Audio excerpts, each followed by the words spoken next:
Hello friends, welcome back to রূপান্তর YouTube channel. আমরা আলোক chapter নিয়েই আলোচনা আগের লেকচারেই শুরু করেছি।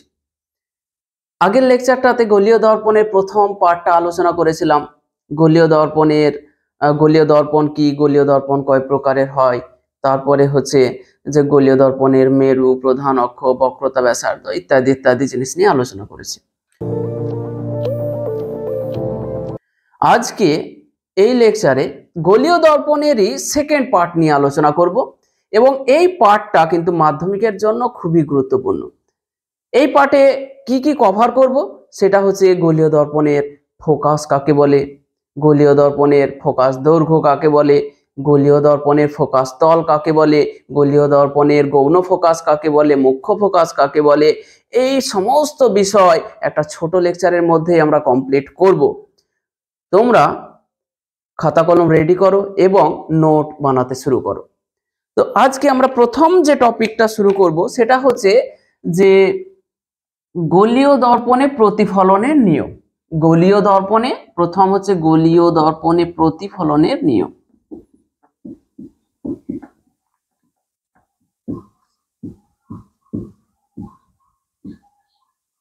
প্রতিফলনের নিয়ম দেখো, তোমরা ছোটবেলায় প্রতিফলনের কিছু সূত্র শিখেছো এবং আমরা আলোক চ্যাপ্টার যখন শুরু করেছি তার ইন্ট্রোডাকশন বলে একটা ছোট লেকচার দিয়েছি। সেখানে কিন্তু আলো পড়ার জন্য যা যা কাজে লাগে, মানে আলো পড়তে গেলে, আলো ভালো করে বুঝতে গেলে, আলো খুব সহজভাবে বুঝতে গেলে যা যা লাগে সমস্ত কিছু ইন্ট্রোডাকশন বলে একটা ছোট লেকচার সেখানে আলোচনা করেছি। তোমরা সেই লেকচারটা দেখতে পারো।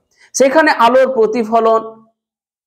প্রতিফলনের সূত্র সবকিছু আমরা দেখিয়েছি।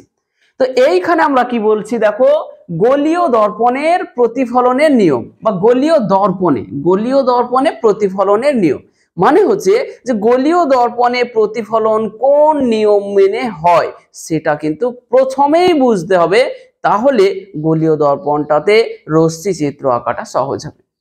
তো দেখো প্রতিফলনের সূত্রগুলো, আমরা প্রতিফলনের যে দুটো সূত্র পড়েছি সেই দুটো সূত্র সমতল দর্পণের ক্ষেত্রেও প্রযোজ্য, গলীয় দর্পণের ক্ষেত্রেও প্রযোজ্য।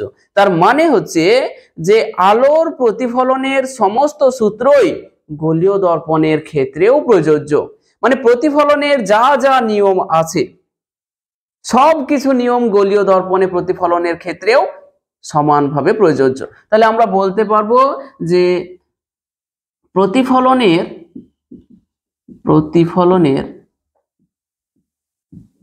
সমস্ত নিয়ম বা সূত্র গলীয় দর্পণের প্রতিফলনের ক্ষেত্রেও সমানভাবে প্রযোজ্য। গলীয় দর্পণে প্রতিফলনের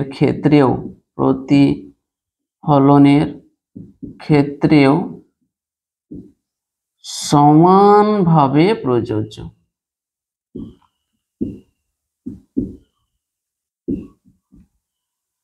তার মানে হচ্ছে যে গলীয় প্রতিফলনের যে দুটো সূত্র তোমরা পড়েছো, যে আপতন কোণ সমান প্রতিফলন কোণ হবে, সেটা কিন্তু গলীয় দর্পণের ক্ষেত্রেও একই, এর কোনো আলাদা নেই।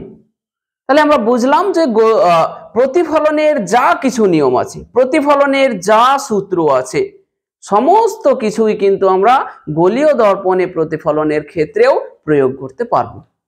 2 নম্বর যে পয়েন্টটা সেটা হচ্ছে এই লেকচারটার একেবারে সবথেকে গুরুত্বপূর্ণ টপিক, এই লেকচারটার মেরুদণ্ডও বলতে পারো। যে কোনো গলীয় দর্পণের কোনো একটা বিন্দুতে আমরা অভিলম্ব কিভাবে অঙ্কন করব সেটা কিন্তু খুব ভালোভাবে বুঝতে হবে। যে গলীয় দর্পণের কোনো বিন্দুতে অভিলম্ব আঁকার নিয়ম। গলীয় দর্পণের কোনো বিন্দুতে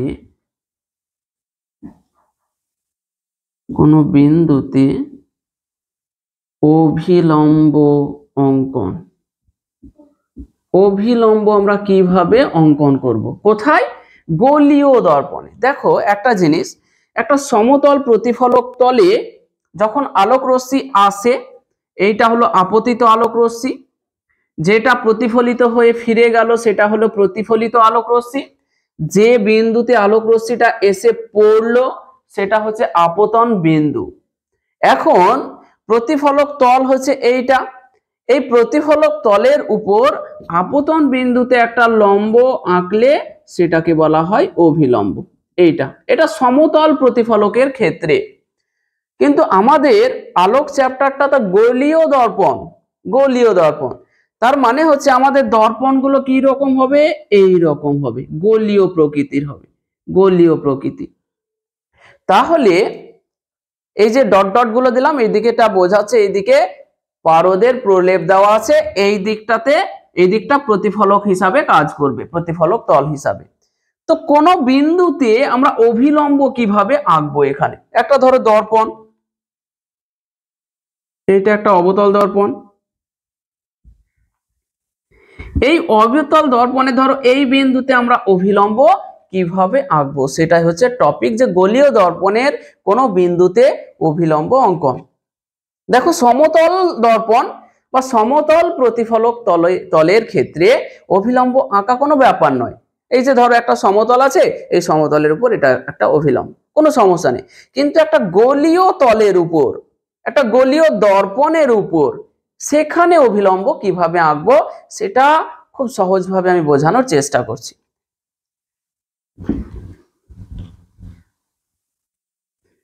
তোমরা একটা উপপাদ্য হয়তো পড়েছো বা পড়বে, যে কোন বৃত্তচাপের ব্যাসার্ধ, এটা ধরো একটা বৃত্ত, কোন বৃত্তের ব্যাসার্ধ, বৃত্তের ব্যাসার্ধ ধরো এইটা, বৃত্তচাপের কোন বিন্দুতে অঙ্কিত স্পর্শকের সঙ্গে লম্বভাবে থাকে, লম্বভাবে থাকে। তার মানে হচ্ছে যে বৃত্তচাপের যে বিন্দুটাতে তুমি অভিলম্ব আঁকতে চাইছো, সেই বিন্দু থেকে বৃত্তের কেন্দ্র পর্যন্ত যদি যোগ করে দাও তাহলে এটা অভিলম্ব, স্পর্শকটার উপরে অভিলম্ব হয়ে যায়। এটা একটা মাধ্যমিকের ক্লাস 10 এর অঙ্কে উপপাদ্য আছে, যে বৃত্তের ব্যাসার্ধ, যে কোনো বৃত্তের ব্যাসার্ধ বৃত্তচাপের যে কোনো বিন্দুতে অঙ্কিত স্পর্শকের সাথে লম্বভাবে থাকে। তাহলে এই বিন্দুতে এটা হলো লম্ব, এই বিন্দুতে ধরো এই বিন্দুতে, এই বিন্দুতে এইটা হলো লম্ব, এই বিন্দুতে আমাকে কি করতে হবে, এরকম একটা স্পর্শক দিয়ে এটাকে যোগ করে দিতে হবে, এটা হলো এই বিন্দুতে লম্ব। তার মানে হচ্ছে যে বিন্দুটাতে আমরা লম্ব আঁকতে চাইছি সেই বিন্দু থেকে বৃত্তের কেন্দ্র পর্যন্ত যদি যোগ করে দিই তাহলে এই বিন্দুতে সেটা কিন্তু লম্ব হয়ে যায়। দেখো আমাদের গোলীয় দর্পণও তো সেই রকমই। দেখো আমাদের গোলীয় দর্পণটা কি রকম, আমাদের গোলীয় দর্পণটা হচ্ছে এইরকম, এইরকম গোলীয় দর্পণ, দেখো এইরকম, এইরকম। তাহলে যে বিন্দুতে আমরা গোলীয় দর্পণের যে বিন্দুতে অভিলম্ব আঁকতে চাইছি সেই বিন্দু থেকে গোলীয় দর্পণটির বক্রতা কেন্দ্র পর্যন্ত যোগ করে দেওয়া হলেই যেটা পাবো সেটাই হয়ে যাবে ওই বিন্দুতে অভিলম্ব। তাহলে আমরা একটা জিনিস লিখি, যে আমরা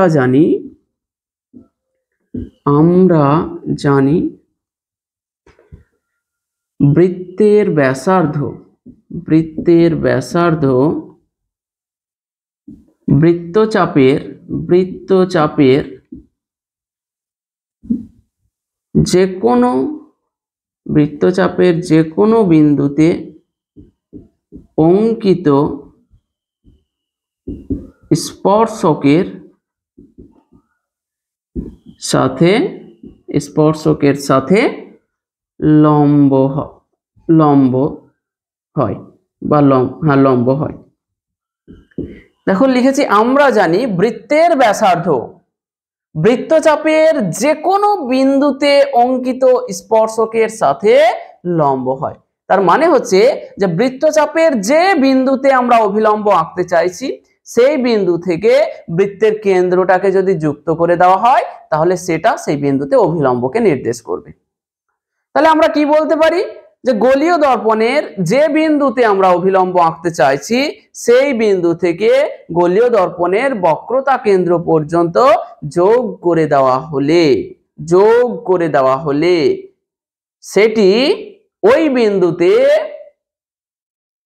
অভিলম্বকে নির্দেশ করে। তাহলে খুব ইম্পর্টেন্ট, এটা দেখো আমরা লিখতে পারবো যে গোলীয় দর্পণের যে বিন্দুতে অভিলম্ব অঙ্কন করতে হবে সেই বিন্দু থেকে গোলীয় দর্পণটির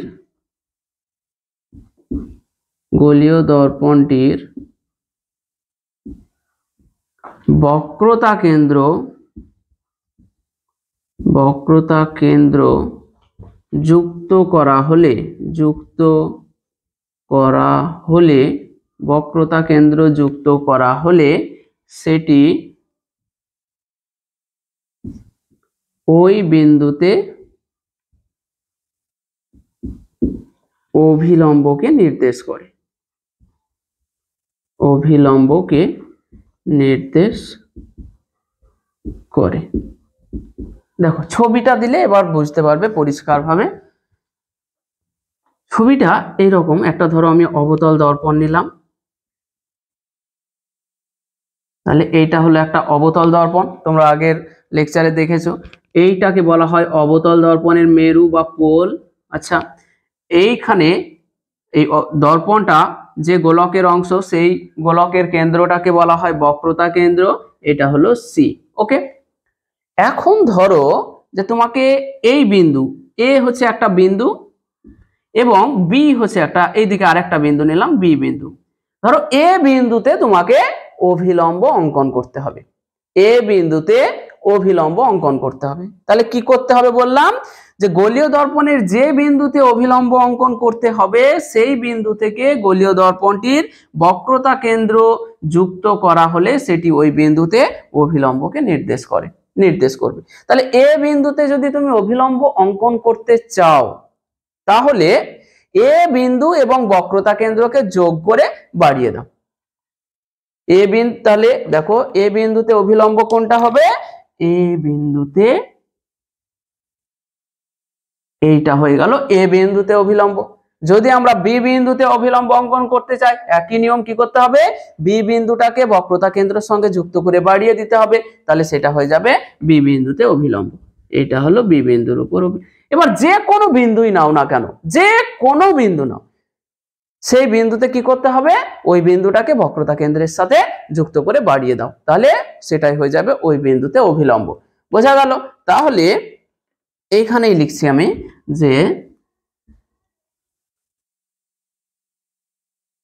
গোলীয় দর্পণ, প্রদত্ত চিত্রে গোলীয় দর্পণ, এখানে দেখো গোলীয় দর্পণটা আমার হচ্ছে অবতল দর্পণ। গোলীয় দর্পণটির এ বিন্দুতে অভিলম্ব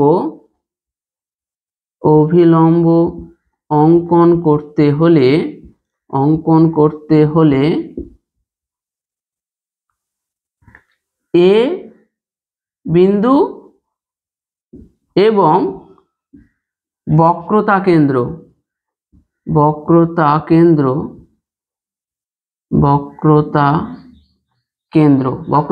মানে হচ্ছে সি, যুক্ত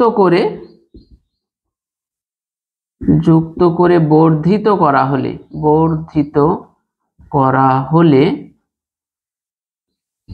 এসি হলো এ বিন্দুতে অভিলম্ব। বোঝা গেল? তাহলে দেখো এ বিন্দুতে এসি হলো এ বিন্দুতে অভিলম্ব, এইখানে দেখো বি বিন্দুতে তাহলে অভিলম্ব কি, বিসি হলো বি বিন্দুতে অভিলম্ব। তাহলে আমি এখানটা মুছে দিচ্ছি, সেটাও লিখে দিচ্ছি, বি বিন্দুতে অভিলম্ব হলো বিসি। তার মানে হচ্ছে যে বিন্দুতে তুমি অভিলম্ব আঁকতে চাইবে, যে বিন্দুতে তুমি অভিলম্ব নিতে চাইবে, সেই বিন্দুটাকে গোলীয় দর্পণটির বক্রতা কেন্দ্রের সাথে যুক্ত করে দাও, দিয়ে বাড়িয়ে দাও, তাহলে সেটাই হয়ে যাবে ওই বিন্দুতে অভিলম্ব। তাহলে একটু মুছে দিচ্ছি।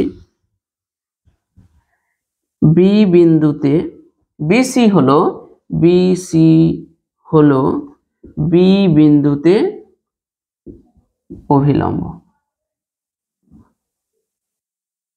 বোঝা গেল? তাহলে কিভাবে আমরা অভিলম্ব করব? যে বিন্দুতে, দেখো অভিলম্ব ছাড়া তো প্রতিফলন দেখানো যাবে না, তো অভিলম্ব অবশ্যই আমাদেরকে আঁকতে হবে। আর অভিলম্ব কিভাবে আঁকবো বললাম, যে বিন্দুতে আমাদের অভিলম্ব আঁকার দরকার পড়বে সেই বিন্দুটাকে, মানে গোলীয় দর্পণের উপর সেই বিন্দুটাকে গোলীয় দর্পণটির বক্রতা কেন্দ্রের সাথে যুক্ত করে দেব, তাহলে সেটি ওই বিন্দুতে অভিলম্ব হয়ে যাবে। এবার একটা খুব গুরুত্বপূর্ণ পয়েন্ট বলতে পারো, এই পয়েন্টটা যদি বুঝে যাও তাহলে গোলীয় দর্পণে প্রতিফলন একেবারে আলোর মতো সহজ নয়, জলের মতো সহজ হয়ে যাবে, জলের মতো সহজ। দেখো খুব গুরুত্বপূর্ণ একটা পয়েন্ট আমি এখানে লিখব।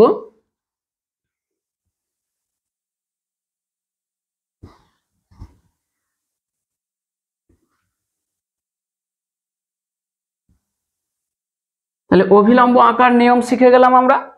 এবার যেটা করব, যে গোলীয় দর্পণে প্রতিফলন কিভাবে প্রতিফলন, গোলীয় দর্পণে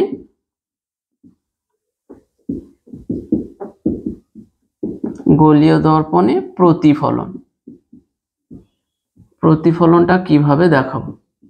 দেখো এইটা যদি বুঝে যাও, একেবারে মনোযোগ দাও এখানটাতে, যদি শুধু এই পয়েন্টটা বুঝে যাও তাহলে গোলীয় দর্পণে আর কোনো কিছু বুঝতে বাকি থাকবে না। আমরা হেডিং করেছি গোলীয় দর্পণে প্রতিফলন কিভাবে, তাহলে অভিলম্ব আমরা আঁকতে শিখে গেছি। আমি এই ছবিটাকেও মুছে দিলাম। এইখানে এটা কি ধরনের দর্পণ, দেখো এখন আমি কোন দিকে প্রলেপ আছে বলিনি, তার মানে এটা এখন পর্যন্ত গোলীয় দর্পণ। আমি যদি ভিতরের দিকে প্রলেপ দিয়ে দিই পারদের, তাহলে এইটা হয়ে গেল আমার উত্তল দর্পণ। দেখো ভেতরের দিকে প্রলেপ দিলাম মানে প্রতিফলক তল, এই দিকটা প্রতিফলক তল, মানে বাইরের উত্তল পৃষ্ঠটা প্রতিফলক তল, তাই এটা হলো উত্তল দর্পণ। এই উত্তল দর্পণের মেরু হলো পি এবং বক্রতা কেন্দ্র হলো সি, ঠিক আছে। এবার ধরো গোলীয় দর্পণে তুমি প্রতিফলন, উত্তল দর্পণটাতে যদি প্রতিফলন দেখাতে চাও, তাহলে যে বিন্দুতে তুমি আলো ফেলতে চাইছো সেই বিন্দুতে প্রথমেই অভিলম্ব এঁকে নাও। তাহলে ধরো তুমি এই বিন্দুটাতে আলো ফেলতে চাইছো, তাহলে প্রথমেই তোমাকে কি করতে হবে, ওই বিন্দুতে একটা অভিলম্ব আঁকতে হবে। এই বিন্দুটার আমি ধরো নাম দিলাম বি বিন্দু নাম দিলাম। তাহলে কি করতে হবে, বি বিন্দুতে একটা অভিলম্ব অঙ্কন করতে হবে। অভিলম্ব অঙ্কন করার নিয়ম এক্ষুনি আমরা শিখলাম, যে গোলীয় দর্পণের যে বিন্দুতে অভিলম্ব অঙ্কন করতে হবে সেই বিন্দুটাকে গোলীয় দর্পণের বক্রতা কেন্দ্রের সাথে যুক্ত করে দিয়ে বাড়িয়ে দিলেই সেটা অভিলম্ব হয়ে যায়। তাহলে দেখো এই বি বিন্দুতে অভিলম্ব কোনটা হচ্ছে, এই বি এবং সি যুক্ত করে দিলাম, দিয়ে কি করলাম, বর্ধিত করে দিলাম, এই তাহলে এইটা হয়ে গেল অভিলম্ব। তাহলে এখানে বি এনটা হয়ে গেল অভিলম্ব বি বিন্দুতে, ওকে, বি বিন্দুতে বি এনটা হয়ে গেল অভিলম্ব। এখন প্রতিফলন আমরা দেখাতে চাইছি, এই পর্যন্ত তো অভিলম্ব অঙ্কন করে ফেলেছি, এখন কি করতে চাইছি বলতো, প্রতিফলন দেখাতে চাইছি। এখন প্রতিফলন ধরো একটা আলোক রশ্মি যে কোনো ভাবে আসলো, যে কোনো ভাবে ধরো এইরকম ভাবে একটা আলোক রশ্মি এসে পড়লো বি বিন্দুতে, তাহলে কোন একটা নির্দিষ্ট কোণ করে, আপতন কোণটা ধরো হলো আই, আপতন কোণটা ধরো আই হলো, তাহলে আলোক রশ্মিটা প্রতিফলন কোণ আই করে বেরিয়ে যাবে প্রতিফলনের সূত্র মেনে, তাহলে এই দিক বরাবর বেরিয়ে যাবে। একটা জিনিস মজার বিষয় হচ্ছে যে তুমি যদি অভিলম্ব অঙ্কন করে নিতে পেরেছো, তাহলে আর একটা জিনিস মাথায় রাখতে হবে, যে অভিলম্বের এক পাশ দিয়ে আলোক রশ্মি আসবে এবং অপর পাশ দিয়ে প্রতিফলিত হবে। কি বুঝলে? দেখো এইটা হচ্ছে বি এনটা হচ্ছে অভিলম্ব, অভিলম্বের দেখো এই পাশ দিয়ে আলোক রশ্মিটা ঢুকলো আর অভিলম্বের অপর পাশ দিয়ে আলোক রশ্মিটা প্রতিফলিত হবে। এইটুকু যদি বুঝতে পেরে যাও, দেখো সমতল দর্পণে আমরা কি রকম দেখাতাম, এইটা ধরো এই বিন্দুতে অভিলম্ব, এই দিক থেকে আলোক রশ্মি আসতো আর যেত এই দিক দিয়ে, তার মানে কি অভিলম্বের এক পাশ দিয়ে আলোক রশ্মি আপতিত হবে, অপর পাশ দিয়ে প্রতিফলিত হবে। গোলীয় দর্পণের ক্ষেত্রে এই জিনিসটা যদি মাথায় রাখতে পারো তাহলে কিন্তু আর কোনো ধরনের সমস্যা থাকবে না। দেখো অভিলম্ব এঁকে নিয়েছি, এক পাশ দিয়ে আলোক রশ্মি যতটা কোণ করে আপতিত হয়েছে ততটা কোণ করে প্রতিফলিত হবে, তার মানে এই দিকটাও হয়ে যাবে আই। বোঝা গেল? তাহলে আমরা একটা জিনিস বলতে পারছি যে গোলীয় দর্পণে প্রতিফলনের ক্ষেত্রে আলোক রশ্মি অভিলম্বের এক পাশ দিয়ে আপতিত হয় এবং অপর পাশ দিয়ে প্রতিফলিত হয়। আপতন কোণ সমান প্রতিফলন কোণ সূত্র মেনে প্রতিফলিত হয়। লিখতে পারবো? তাহলে গোলীয় দর্পণে প্রতিফলনের ক্ষেত্রে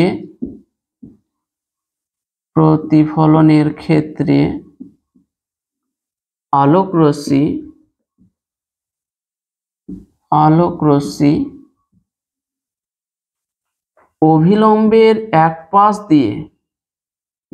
অভিলম্বের এক পাশ দিয়ে আপতিত হয় এবং অপর পাশ দিয়ে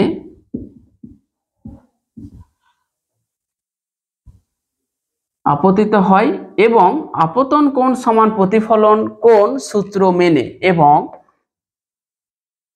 এবং আপতন কোণ সমান প্রতিফলন কোণ সূত্র মেনে অভিলম্বের অপর পাশ দিয়ে প্রতিফলিত হয়।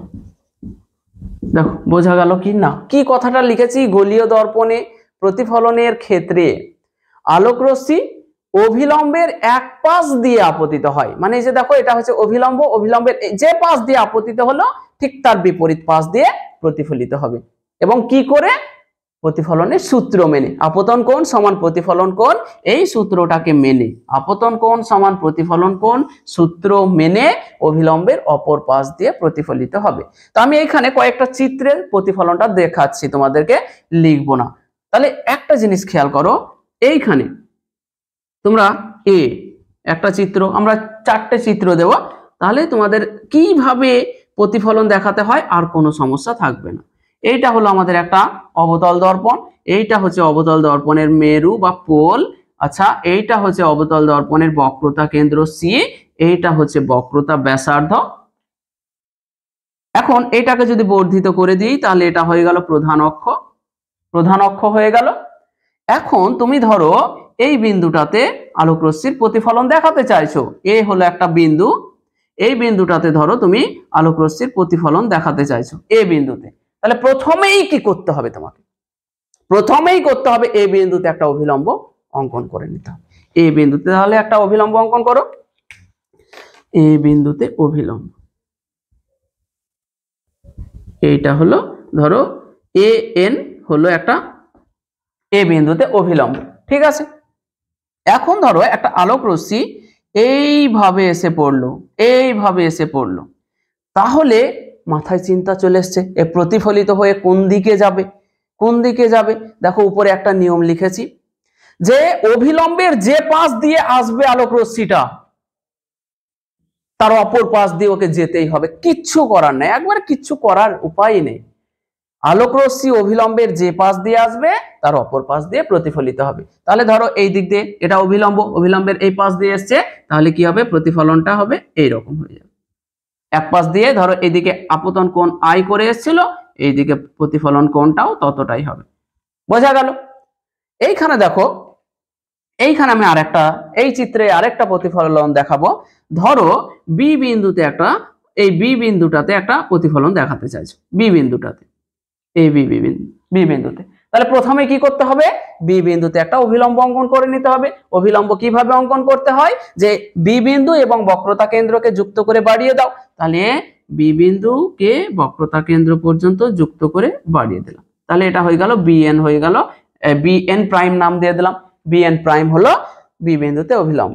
এবার ধরো একটা আলোক রশ্মি তোমার এইভাবে আসলো, একটা আলোক রশ্মি এইভাবে এসে আপতিত হলো, যাবে কোন দিকে? দেখো অভিলম্বের এই পাশ দিয়ে এসছে, তাহলে প্রতিফলিত হয়ে অভিলম্বের এই পাশ দিয়ে যাবে। তাহলে নিয়মটা কি শিখলাম আমরা? একেবারে বইয়ে এরকম লেখা তোমরা পাবে না, ভালো করে শিখতে গেলে এইখানে মনোযোগ দাও, পরপর লেকচার গুলো দেখো, কোনো বই পড়া লাগবে না। তাহলে দেখো আলোক রশ্মিটা অভিলম্বের এক পাশ দিয়ে ঢুকলো, অপর পাশ দিয়ে বেরিয়ে গেল। এটা যদি আই হয়, এটাও আই হবে। তাহলে আমরা দুটো প্রতিফলন দেখালাম, ঠিক আছে। এবার এটা কি আমরা উত্তল দর্পণে দেখালাম। এবার অবতল দর্পণে একটা দেখাই। অবতল দর্পণে আমরা তাহলে এখানটা মুছে দিই, একটা অবতল দর্পণে। তাহলে এটা আমি বি, চিত্র নম্বর বি দিচ্ছি। এইটা হচ্ছে আমাদের একটা অবতল দর্পণ, এইটা হলো অবতল দর্পণ। এই অবতল দর্পণে আমরা প্রতিফলন, তার কারণ দর্পণ আমাদের দুই ধরনের হয়। তাহলে উত্তলেও শিখলাম, অবতলেও শিখতে হবে আমাদেরকে। এই গোলীয় দর্পণের মধ্যবিন্দুটাকে আমরা কি বলি? মেরু বলি, পোল। এইখানে কি আছে বলতো? একটা বক্রতা কেন্দ্র আছে, বক্রতা কেন্দ্র, সেটাকে আমরা সি দিয়ে লিখেছি। এই বক্রতা কেন্দ্র এবং মেরুকে যুক্ত করে বাড়ানো হলে যেটা পাওয়া যায় সেটাকে বলা হয় প্রধান অক্ষ বা প্রিন্সিপাল অ্যাক্সিস।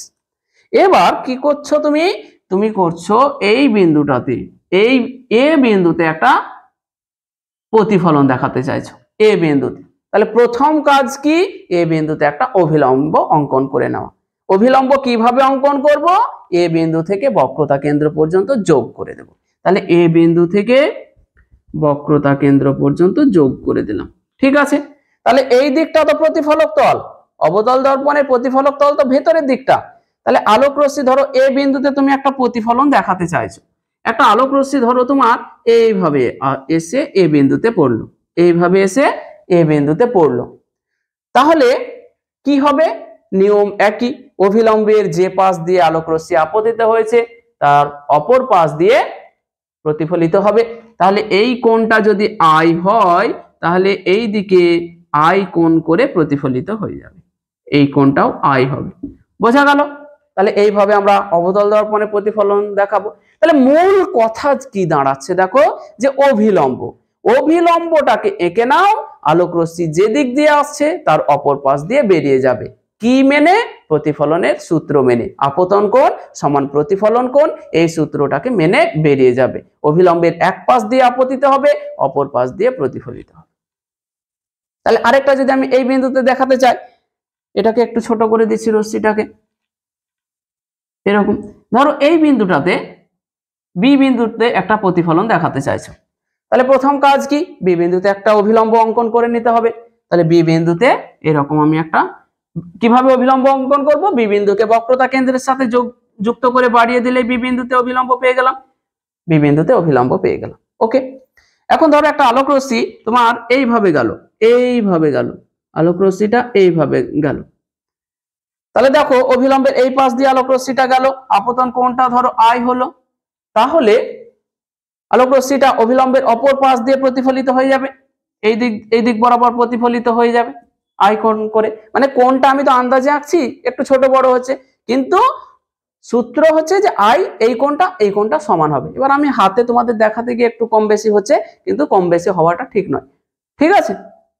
তাহলে এই গেল আমাদের গোলীয় দর্পণে প্রতিফলন দেখানোর নিয়ম। যদি এইটুকু না বুঝতে পেরেছো তাহলে আলোক কঠিন হতে পারে, যদি বুঝতে পেরেছো তাহলে আলো কিন্তু জলের মতো সহজ। যদি কেউ বুঝতে পারোনি তাহলে ভিডিওটা আরেকবার পেছনে গিয়ে আবার দেখো। মূল কথা একটা, গোলীয় দর্পণের যে বিন্দুতে আমরা প্রতিফলন দেখাবো সেই বিন্দুতে প্রথমেই একটা অভিলম্ব অঙ্কন করব। অভিলম্ব কিভাবে অঙ্কন করব? যে বিন্দুতে অভিলম্ব দরকার সেই বিন্দু থেকে বক্রতা কেন্দ্র পর্যন্ত যোগ করে দেব। তারপরে নিয়মটা কি? যে অভিলম্বের এক পাশ দিয়ে আলোক রশ্মি আপতিত হবে, অপর পাশ দিয়ে বেরিয়ে যাবে। কি নিয়ম মেনে? আপতন কোণ সমান প্রতিফলন কোণ, এই নিয়মটাকে মেনে, বাস আর কিছু নেই। তাহলে আমরা প্রতিফলন, গোলীয় দর্পণে কিভাবে প্রতিফলন দেখাতে হয় সেটাও কিন্তু আমরা দেখিয়ে দিলাম। ওকে, এবার মাধ্যমিকের একটা কোশ্চেনে চলে আসছি, মুছে দিলাম, গোলীয় দর্পণে প্রতিফলন দেখানো হয়ে গেল।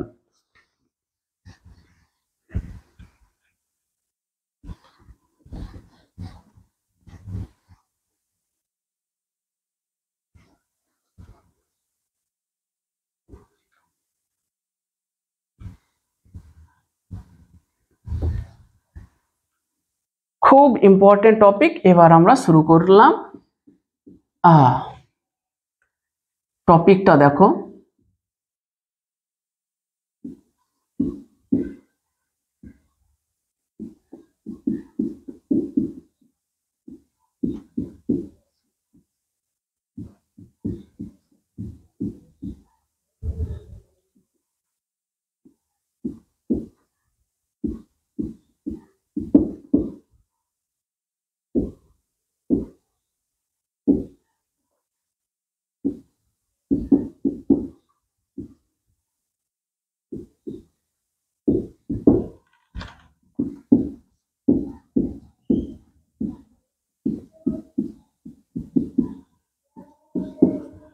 দেখো কি লিখেছি, অবতল দর্পণের প্রধান অক্ষের সমান্তরাল আলোক রশ্মি গুচ্ছের প্রতিফলন।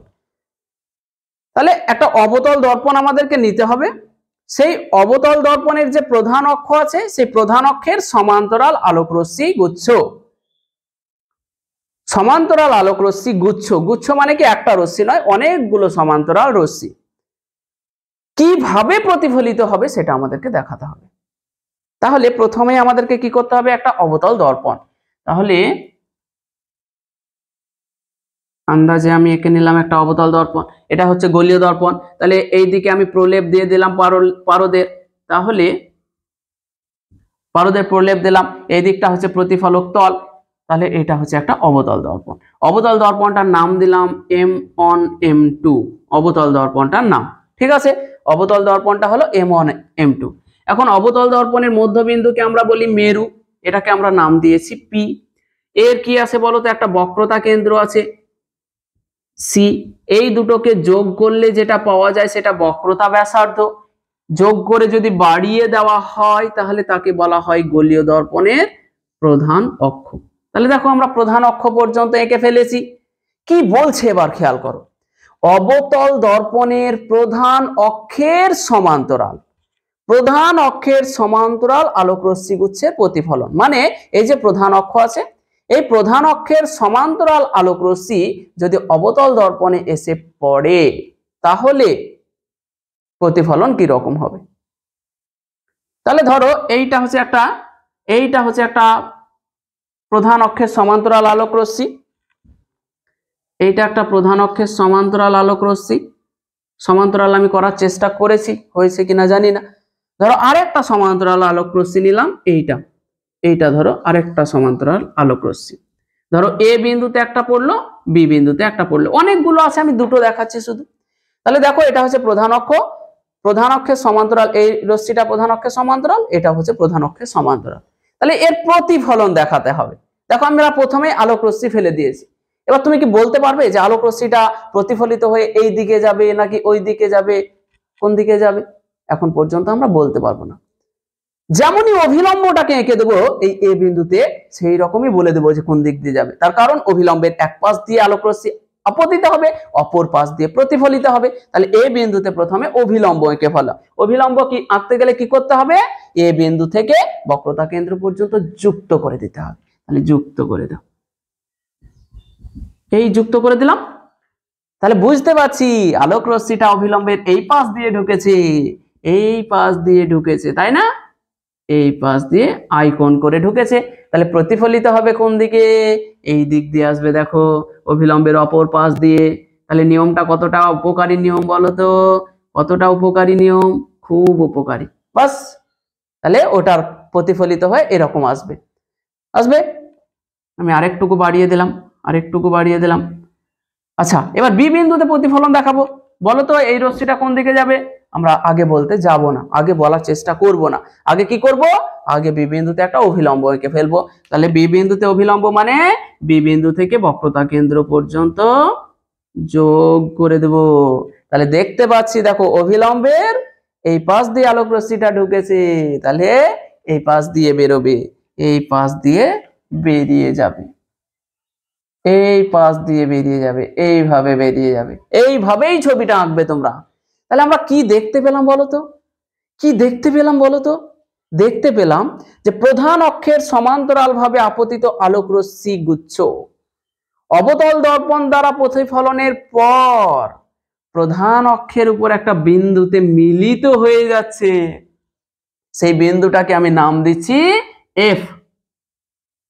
এফ নাম দিলাম, বোঝা গেল? তাহলে তাহলে অবতল দর্পণের প্রধান অক্ষের সঙ্গে সমান্তরালভাবে আপতিত আলোক রশ্মি গুচ্ছ গোলীয় দর্পণ দ্বারা প্রতিফলনের পর প্রধান অক্ষের উপর একটা নির্দিষ্ট বিন্দুতে মিলিত হয়। তুমি যতগুলোই রশ্মি নাও, 1 কোটি রশ্মি নাও, 2 কোটি রশ্মি নাও, সব রশ্মিগুলো কি হবে?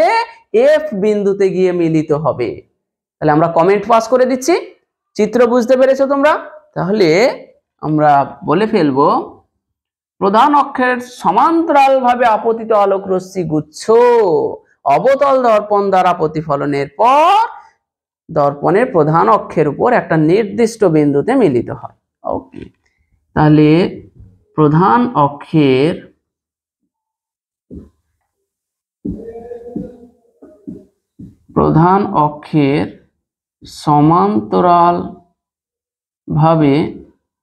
সমান্তরালভাবে আপতিত আলোক রশ্মি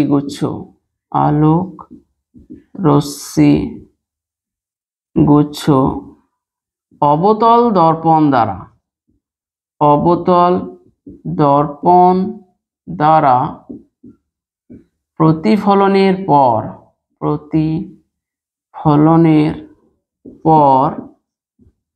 প্রধান অক্ষের উপর, দর্পণের প্রধান অক্ষের উপর অবতল দর্পণের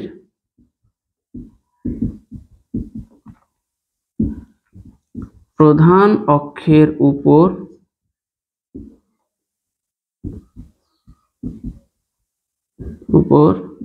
একটি নির্দিষ্ট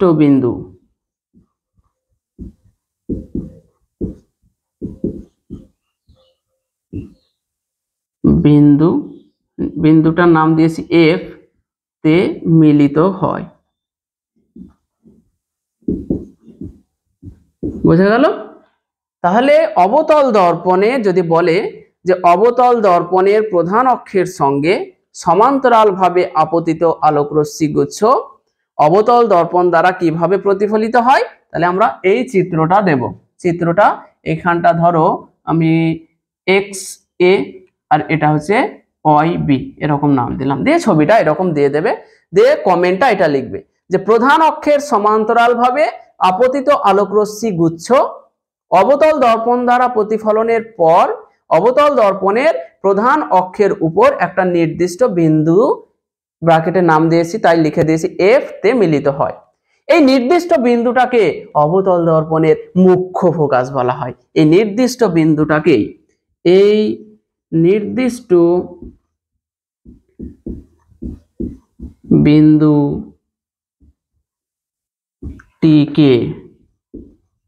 অবতল দর্পণের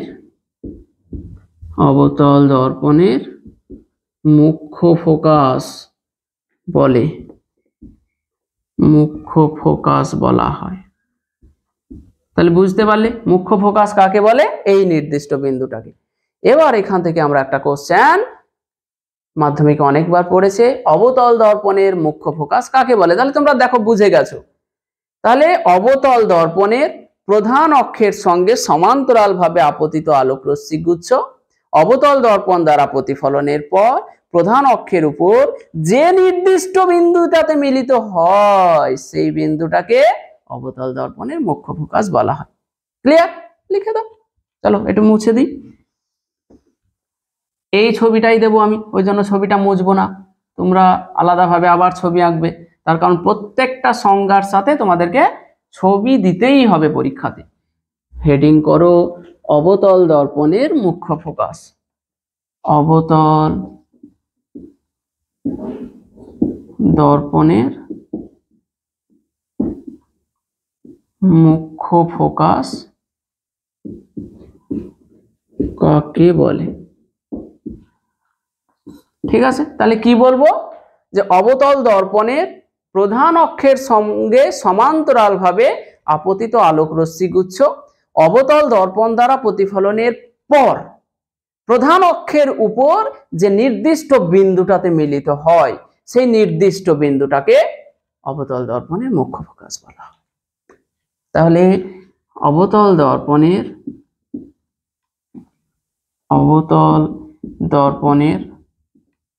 প্রধান অক্ষের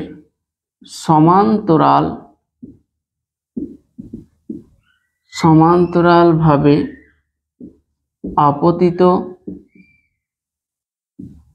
আলোকরশ্মি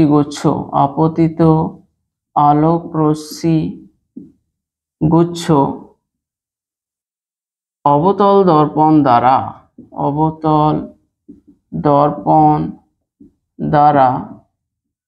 প্রতিফলনের পর অবতল দর্পণ দ্বারা প্রতিফলনের পর দর্পণের প্রধান অক্ষের উপর যে নির্দিষ্ট বিন্দুতে মিলিত হয়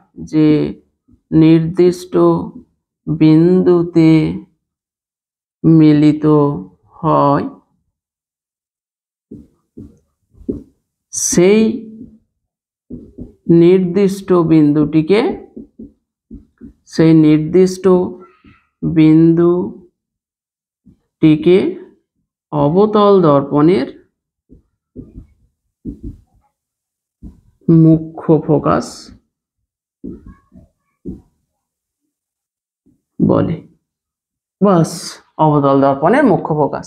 অবতল দর্পণের প্রধান অক্ষের সমান্তরালভাবে আপতিত আলোকরশ্মি গুচ্ছ অবতল দর্পণ দ্বারা প্রতিফলনের পর দর্পণের প্রধান অক্ষের উপর যে নির্দিষ্ট বিন্দুতে মিলিত হয় সেই নির্দিষ্ট বিন্দুটাকে অবতল দর্পণের মুখ্য ফোকাস বলা হয়। কথা হচ্ছে একটা, অবতল দর্পণের প্রধান অক্ষের সঙ্গে সমান্তরালভাবে আসলো আলোকরশ্মিগুলো, এই দর্পণ দ্বারা প্রতিফলনের পর প্রধান অক্ষের উপর একটা নির্দিষ্ট বিন্দুতে মিলিত হলো, যে বিন্দুটাতে মিলিত হলো সেটাই হলো অবতল দর্পণের মুখ্য ফোকাস। তাহলে প্রদত্ত চিত্রে এফ হলো অবতল দর্পণের মুখ্য ফোকাস। এটা হলো অবতল দর্পণের মুখ্য ফোকাস। ঠিক আছে, এবার আমরা চলে আসবো উত্তল দর্পণে প্রধান অক্ষের সমান্তরাল আলোকরশ্মির প্রতিফলন কি রকম হয় দেখব। মুছে দিলাম।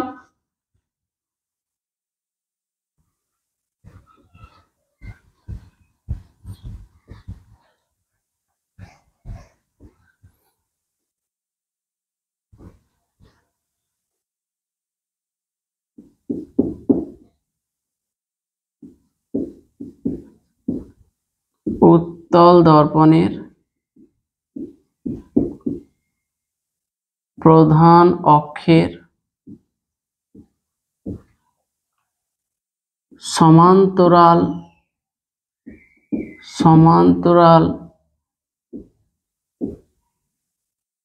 আলোকরশ্মি গুচ্ছের প্রতিফলন। দেখো কি লিখেছি, উত্তল দর্পণের প্রধান অক্ষের সমান্তরাল আলোকরশ্মি গুচ্ছের প্রতিফলন কি রকম হবে, কি রকম প্রতিফলন হবে। তাহলে প্রথমে আমরা উত্তল দর্পণটা একটা এঁকে ফেলি। উত্তল দর্পণ কি রকম হবে, এই রকম হবে উত্তল দর্পণ। এই দিকটাতে কি দেওয়া আছে, পারদের প্রলেপ দেওয়া আছে। এই দিকটা হচ্ছে উত্তল দর্পণের প্রতিফলক তল।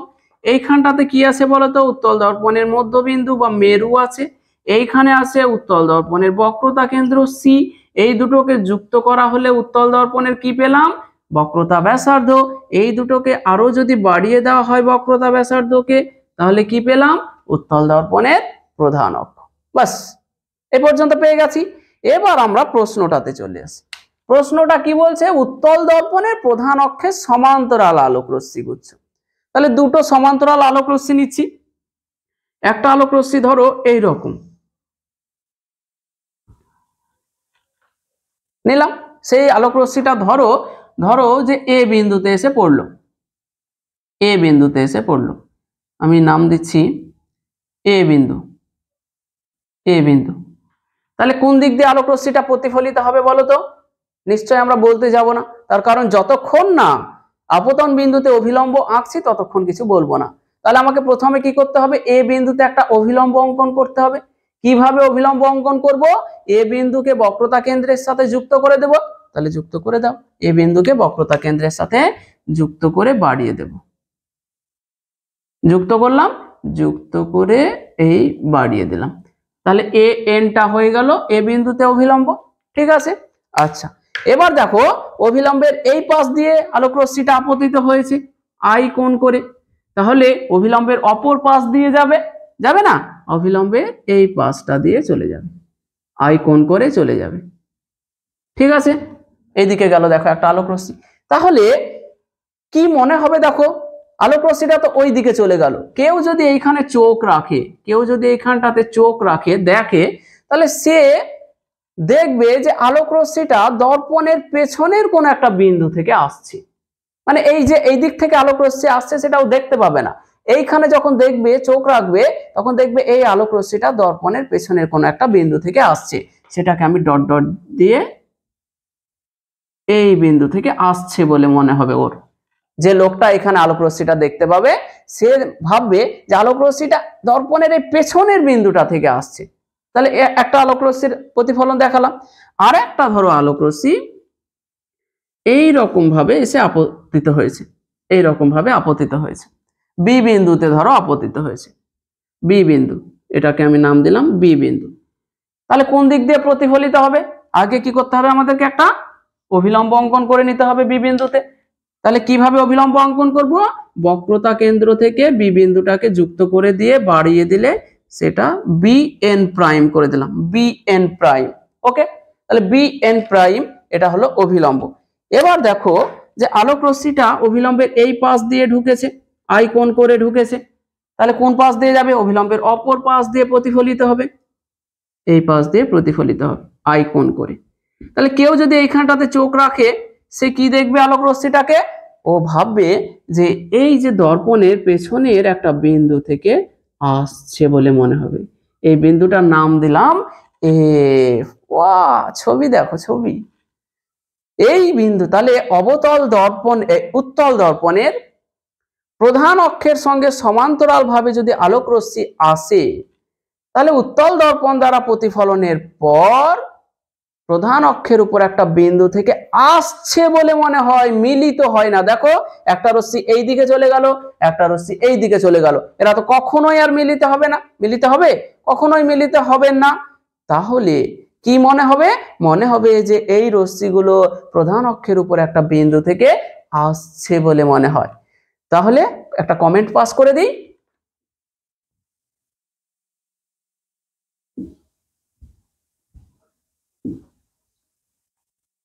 প্রধান অক্ষের সমান্তরাল ভাবে আপতিত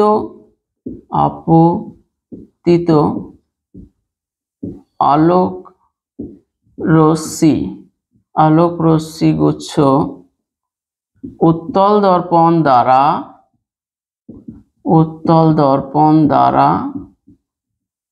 প্রতিফলনের পর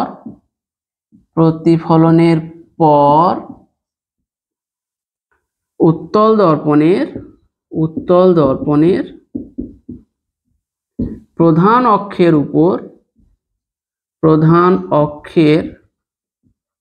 উপর একটি নির্দিষ্ট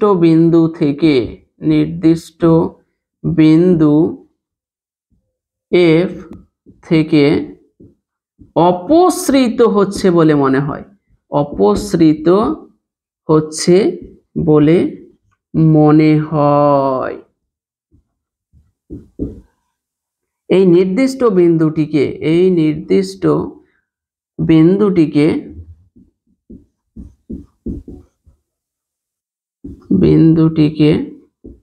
উত্তল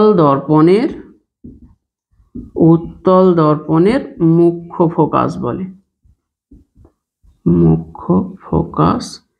বলে। বোঝা গেল? কি বললাম দেখো,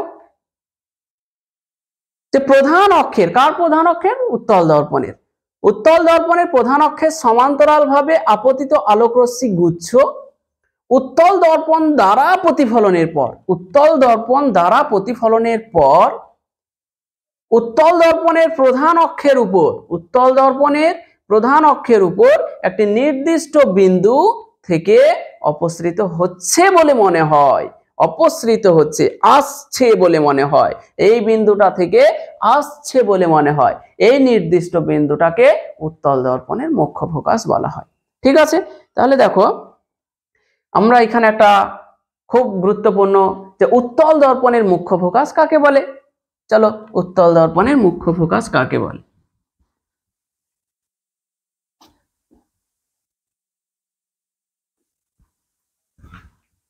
উত্তল দর্পণের মুখ্য ফোকাস,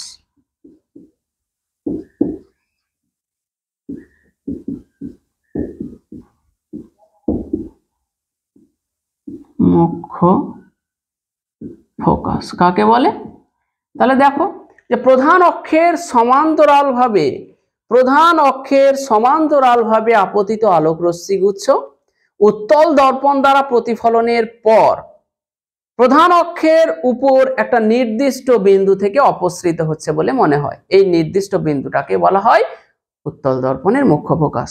ঠিক আছে, বা অন্যভাবে বলতে পারি, প্রধান অক্ষের সমান্তরালভাবে আপতিত আলোকরশ্মি গুচ্ছ উত্তল দর্পণ দ্বারা প্রতিফলনের পর প্রধান অক্ষের উপর একটা নির্দিষ্ট বিন্দু, যে নির্দিষ্ট বিন্দু থেকে অপসৃত হচ্ছে বলে মনে হয়, সেই নির্দিষ্ট বিন্দুটাকে উত্তল দর্পণের মুখ্য ফোকাস বলা হয়। তাহলে প্রধান অক্ষের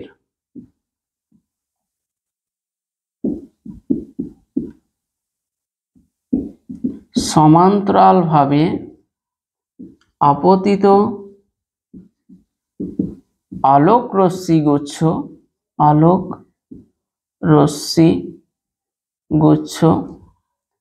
উত্তল দর্পণ দ্বারা প্রতিফলনের পর প্রধান অক্ষের উপর যে নির্দিষ্ট বিন্দু থেকে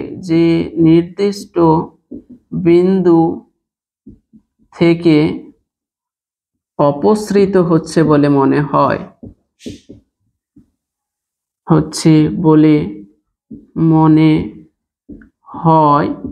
সেই বিন্দুটিকে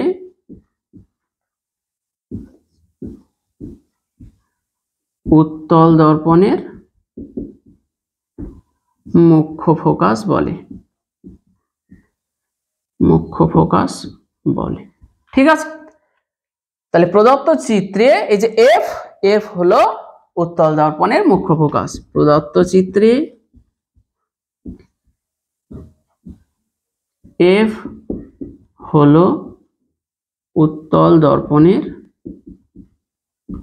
মুখ্য ফোকাস। ঠিক আছে, এবার একটা জিনিস দেখো খুবই গুরুত্বপূর্ণ, অবতল দর্পণেরও মুখ্য ফোকাস আমরা পড়ে নিয়েছি, উত্তল দর্পণেরও মুখ্য ফোকাস পড়ে নিয়েছি। অবতল দর্পণের মুখ্য ফোকাসটা দেখো দর্পণের সামনের দিকে ছিল, আর উত্তল দর্পণের মুখ্য ফোকাসটা দেখো দর্পণের পেছনের দিকে আছে। তাহলে আমরা একটা কমেন্ট, খুব গুরুত্বপূর্ণ, ডবল স্টার দিয়ে একটা কমেন্ট লিখতে পারি যে অবতল দর্পণের মুখ্য ফোকাস দর্পণের সামনের দিকে থাকে, আর উত্তল দর্পণের ক্ষেত্রে দেখো পেছনের দিকে আছে। তাহলে লিখো অবতল দর্পণের মুখ্য ফোকাস দর্পণের সামনে থাকে আর এবং উত্তল দর্পণের মুখ্য ফোকাস দর্পণের পিছনে থাকে। বোঝা গেল? খুব ইম্পর্টেন্ট যে কোন দর্পণের মুখ্য ফোকাস দর্পণের সামনে থাকে তাহলে ওটা হচ্ছে অবতল। কোন দর্পণের মুখ্য ফোকাস দর্পণের পেছন দিকে থাকে? উত্তল দর্পণ। ঠিক আছে, এবার দেখো উত্তল দর্পণের মুখ্য ফোকাস আলাদাভাবে পড়লাম, অবতল দর্পণের মুখ্য ফোকাস আলাদাভাবে পড়লাম। তাহলে যদি তোমাকে বলা হয় গোলীয় দর্পণের মুখ্য ফোকাস কাকে বলে, গোলীয় দর্পণের মুখ্য ফোকাস কাকে বলে, তাহলে আমরা কি লিখব? বলবো যে প্রধান অক্ষের সমান্তরালভাবে আপতিত আলোকরশ্মি গুচ্ছ দর্পণ দ্বারা প্রতিফলনের পর প্রধান অক্ষের উপর যে নির্দিষ্ট বিন্দুতে মিলিত হয় অথবা যে নির্দিষ্ট বিন্দু থেকে অপসৃত হচ্ছে বলে মনে হয় সেই নির্দিষ্ট বিন্দুটাকে গোলীয় দর্পণের মুখ্য ফোকাস বলা হয়। তার কারণটা হচ্ছে গোলীয় দর্পণ দুই প্রকার, অবতল দর্পণ, উত্তল দর্পণ। তোমাকে বলছে যে গোলীয় দর্পণের মুখ্য ফোকাস কাকে বলে, তার মানে অবতল দর্পণও বলছে না, উত্তল দর্পণও বলছে না, তাহলে তোমাকে দুটোই বলে দিতে হবে যে প্রধান অক্ষের উপর যে নির্দিষ্ট বিন্দুতে মিলিত হয়, অবতল দর্পণের ক্ষেত্রে মিলিত হয়, অথবা দিয়ে লিখে দেব যে নির্দিষ্ট বিন্দু থেকে অপসৃত হচ্ছে বলে মনে হয় সেই নির্দিষ্ট বিন্দুটাকে অবতল দর্পণের বা গোলীয় দর্পণের মুখ্য ফোকাস বলা হয়। তাহলে আমি পুরো মুছে দিচ্ছি।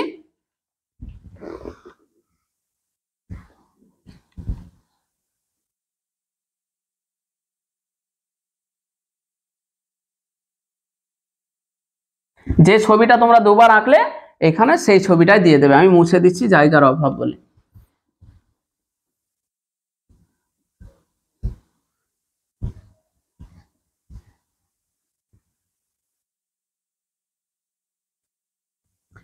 এবার হচ্ছে গোলীয় দর্পণের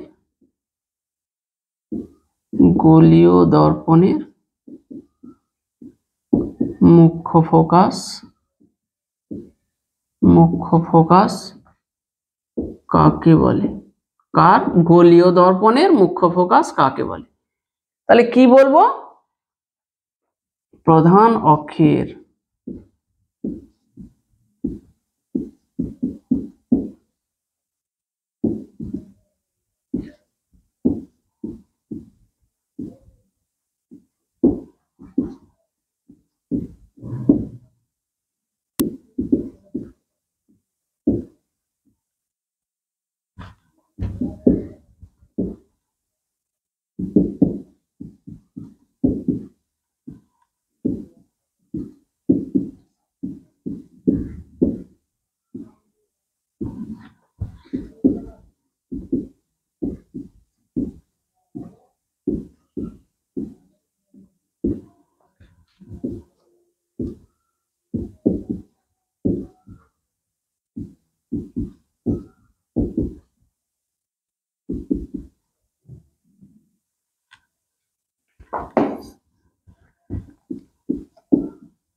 গোলীয় দর্পণের মুখ্য ফোকাস।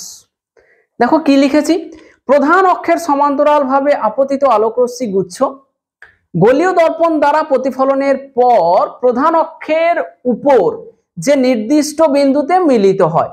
কোন দর্পণের ক্ষেত্রে মিলিত হয়? অবতল দর্পণের ক্ষেত্রে। তাই দেখো আমি ব্র্যাকেটে লিখে দিয়েছি অবতল দর্পণ। যে নির্দিষ্ট বিন্দুতে মিলিত হয় অথবা প্রধান অক্ষের উপর যে নির্দিষ্ট বিন্দু থেকে অপসৃত হচ্ছে বলে মনে হয়। প্রধান অক্ষের উপর যে নির্দিষ্ট বিন্দু থেকে অপসৃত হচ্ছে বলে মনে হয়, কোন দর্পণের ক্ষেত্রে অপসৃত হয়? উত্তল দর্পণে। তাই ব্র্যাকেটে লিখে দিয়েছি উত্তল দর্পণ। দিয়ে সেই নির্দিষ্ট বিন্দুটাকে গোলীয় দর্পণের মুখ্য ফোকাস বলে।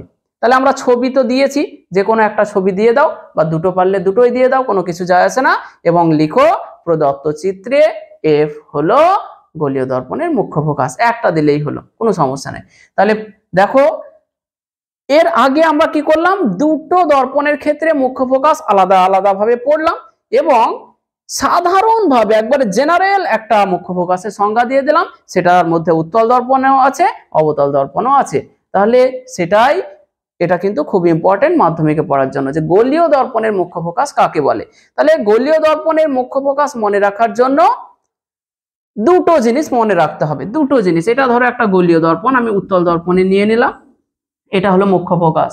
তাহলে প্রধান অক্ষের সমান্তরাল ভাবে আলোক রশ্মিগুলো আসবে তো।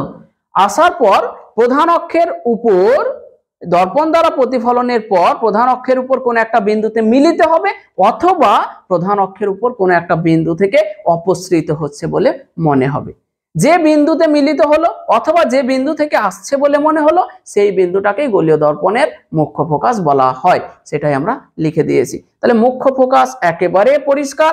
এরপরে আমরা জানবো ফোকাস দৈর্ঘ্য বা ফোকাস দূরত্ব।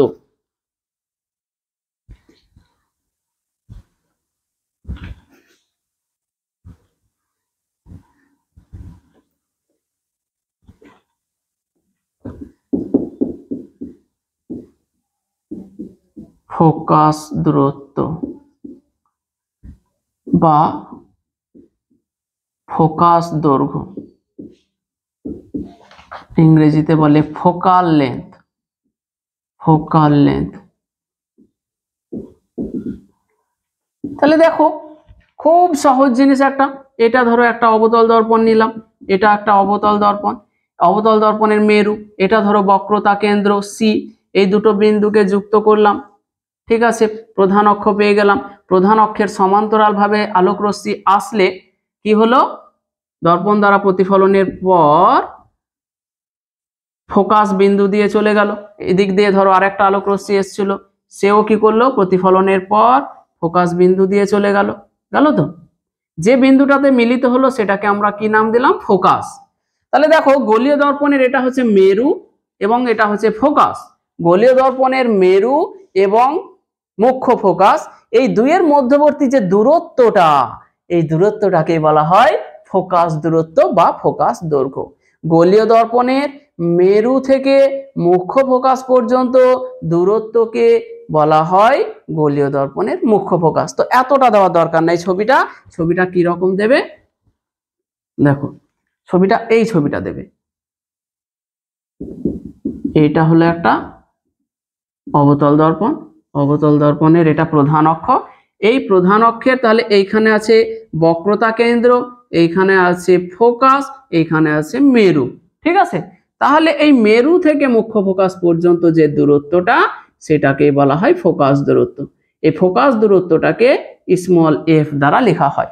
তাহলে কি লিখবো? গোলীয় দর্পণের মেরু থেকে মুখ্য ফোকাস পর্যন্ত দূরত্বকে গোলীয় দর্পণের ফোকাস দৈর্ঘ্য বলা হয়। গোলীয় দর্পণের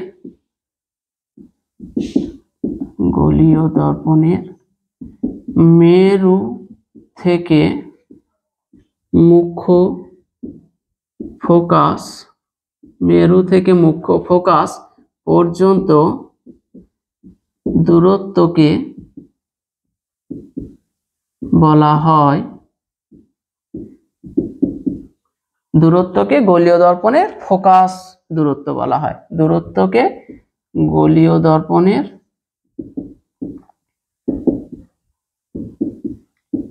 ফোকাস দূরত্ব, ওটাকে এফ দ্বারা লেখা হয়, দূরত্ব বলা হয়। খুব ইম্পর্টেন্ট মাধ্যমিকের জন্য 2 নম্বরের।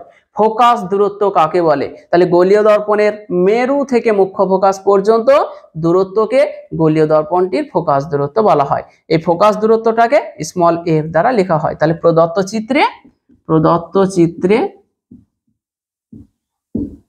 পি এফ সমান স্মল এফ হলো গোলীয় দর্পণের ফোকাস দূরত্ব, গোলীয় দর্পণটির ফোকাস দূরত্ব। ঠিক আছে, তাহলে প্রদত্ত চিত্রে পি এফ, দেখো এটা হচ্ছে পি, এটা হচ্ছে এফ, এই পি এফ সমান স্মল এফ হলো গোলীয় দর্পণটির ফোকাস দূরত্ব। তাহলে ফোকাস দূরত্ব পর্যন্ত আমরা কিন্তু শেষ করে ফেলেছি। এবার যেটা জানবো সেটা হচ্ছে ফোকাস তল কাকে বলে। ফোকাস তল, ফোকাল প্লেন, মুছে দিচ্ছি এটা।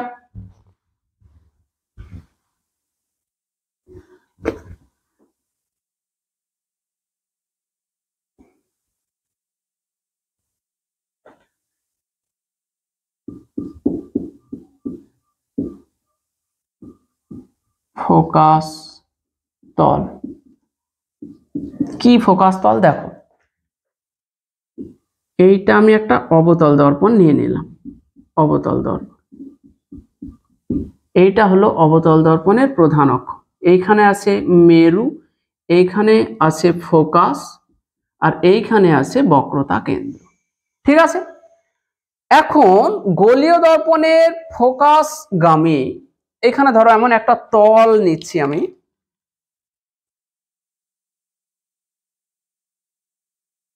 তলটা কিভাবে আছে?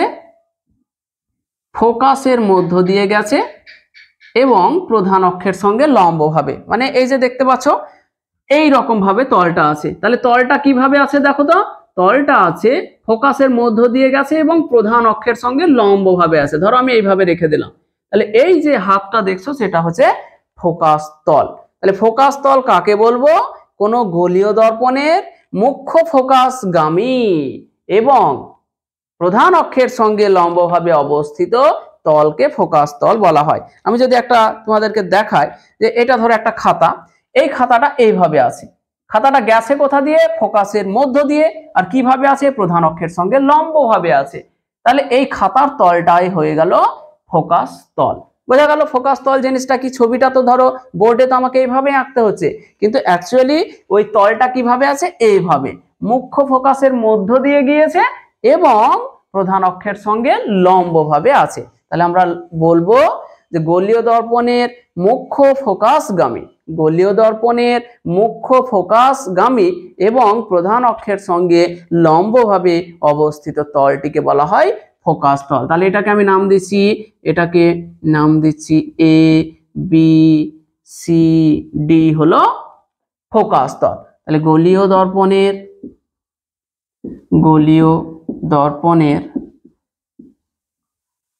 মুখ্য ফোকাসগামী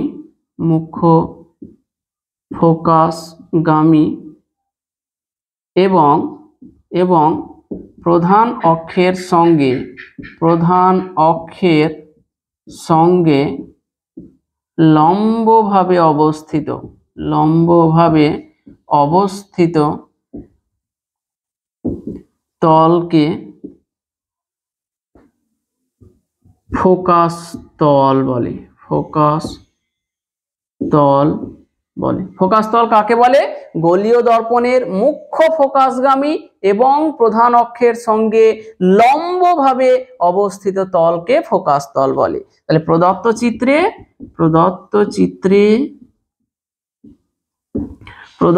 চিত্রে এ বি সি ডি হলো ফোকাস তল।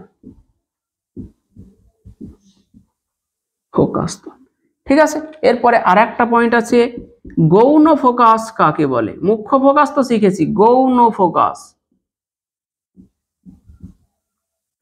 সেকেন্ডারি ফোকাস বা গৌণ ফোকাস কাকে বলে?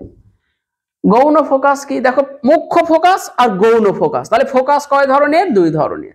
একটা হচ্ছে মুখ্য ফোকাস, যেটা আমরা অলরেডি পড়ে নিয়েছি, আর সেকেন্ড হচ্ছে গৌণ ফোকাস।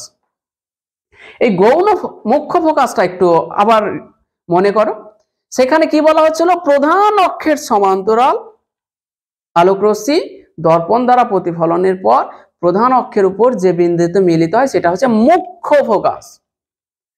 কিন্তু আলোকরশ্মি যদি প্রধান অক্ষের সঙ্গে লম্বভাবে না আসে, তাহলে দর্পণ দ্বারা প্রতিফলনের পর আলোকরশ্মিগুলো কিন্তু প্রধান অক্ষের উপরে আর মিলিত হয় না।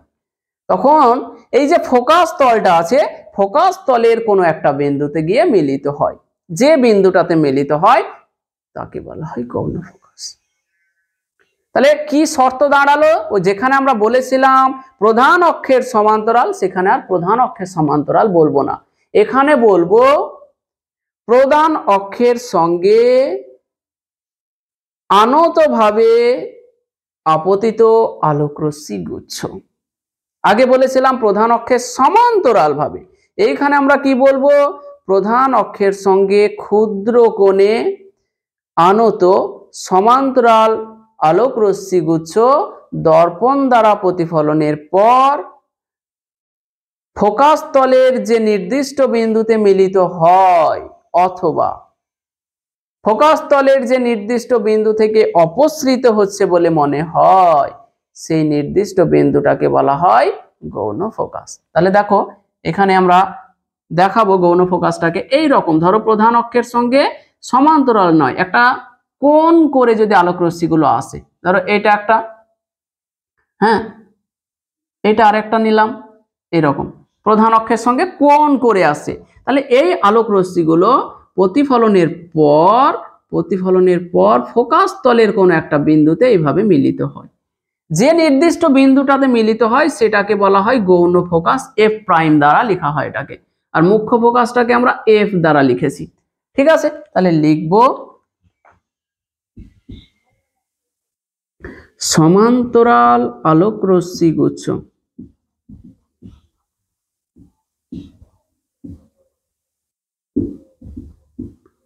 সমান্তরাল আলোক রশ্মি গুচ্ছ গোলীয় দর্পণের প্রধান অক্ষের সাথে ক্ষুদ্র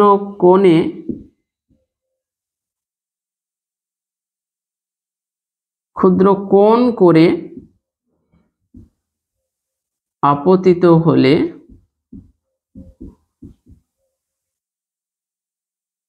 দর্পণ দ্বারা প্রতিফলনের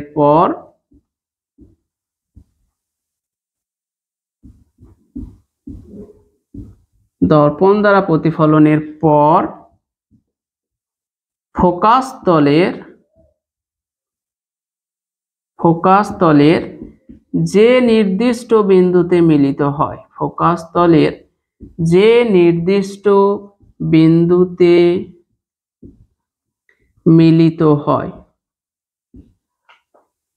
অবতল দর্পণ, ব্র্যাকেটে অবতল দর্পণ, ফোকাস তলের যে নির্দিষ্ট বিন্দুতে মিলিত হয় অথবা ফোকাস তলের যে নির্দিষ্ট বিন্দু থেকে অপসৃত হচ্ছে বলে মনে হয়, এটা হচ্ছে উত্তল দর্পণ, সেই বিন্দুটিকে গৌণ ফোকাস বলে। প্রদত্ত চিত্রে এফ প্রাইম